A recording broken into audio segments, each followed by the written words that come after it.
What if the biggest barrier to achieving your creative dreams wasn't talent, resources, or time, but simply the fear of starting? David Kadavy's The Heart to Start addresses the biggest challenge many aspiring creators face: overcoming the inertia that keeps them from starting meaningful projects. Whether it's writing a book, launching a business, or creating art, the author explains that the hardest part of any endeavor is simply getting started. He shares practical tips on how to break through the psychological and emotional barriers that hold us back from pursuing our creative passions. In this audiobook summary by AudiblePages, we'll explore the key insights from The Heart to Start that will help you move past procrastination, perfectionism, and self-doubt to take that first, all-important step toward creating something meaningful. You'll learn how to reframe your mindset, focus on action, and build momentum as you pursue your creative goals. By the end of this audiobook summary, you'll have actionable strategies to help you stop overthinking and start taking the steps needed to turn your ideas into reality. Part 1. Overcoming the fear of starting. Chapter 1. The resistance is real. The author opens the book by addressing the resistance, a term borrowed from Stephen Pressfield's The War of Art, which represents the internal and external forces that prevent us from starting. The resistance shows up as procrastination, fear of failure, and perfectionism, and it convinces us that we're not ready to start or that our work isn't good enough. The author argues that every creative faces the resistance, but successful creators learn how to push past it. Think about all the times you've delayed starting a project because it felt overwhelming or you weren't sure if it would succeed. The author teaches that acknowledging the resistance is the first step toward overcoming it. Start by identifying the resistance in your own life. What excuses or fears are holding you back from starting your creative project? Acknowledge these feelings, but don't let them control you. The key is to take action, even when the resistance is present. Chapter 2. Embrace imperfection. One of the biggest barriers to starting is the fear of imperfection. The author explains that many creators are paralyzed by the desire to make something perfect from the start. However, he argues that creativity is inherently messy, and perfectionism can stop you before you even begin.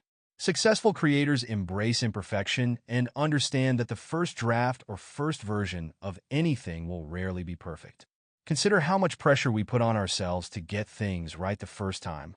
The author emphasizes that the creative process is iterative, and the willingness to make mistakes is essential to progress. Give yourself permission to create imperfectly. Start your project knowing that the first attempt doesn't need to be perfect, it just needs to exist.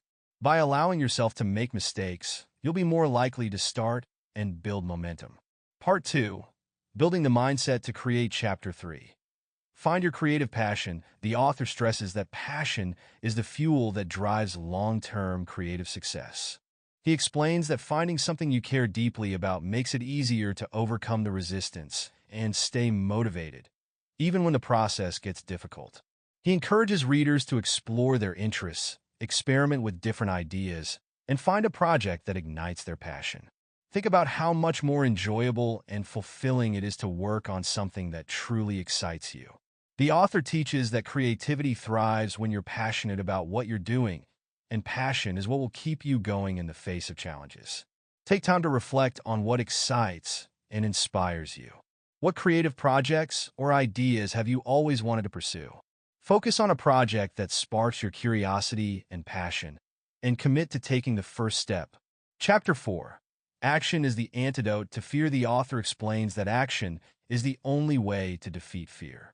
While it's natural to feel fear when starting something new, the best way to overcome it is by taking small, consistent steps. Each action you take, no matter how small, reduces fear and builds confidence. The author argues that the more you act, the easier it becomes to keep going. Consider how fear often fades once you start working on something. The author emphasizes that waiting for fear to disappear before you start is a mistake. Taking action is what makes the fear go away. Commit to taking one small action toward your creative project today. Don't worry about the end result, just focus on getting started. The more you act, the less fear will hold you back. Chapter 5. Make space for creativity. The author emphasizes that creating space, both physical and mental, is essential for cultivating creativity. He explains that clutter, distractions, and mental overload can stifle creativity, making it harder to focus and generate new ideas.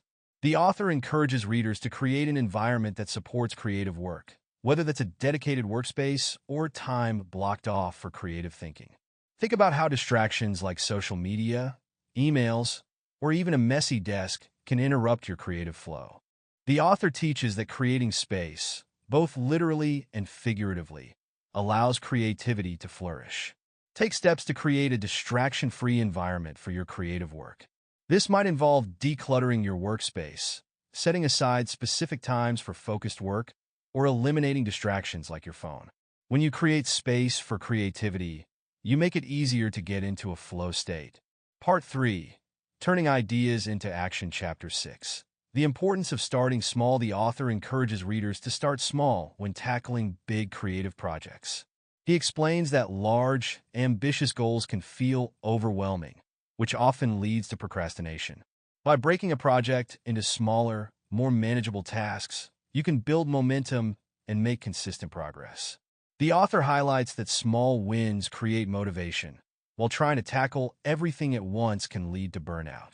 Consider how much easier it is to start a project when you focus on small, achievable tasks rather than the big picture.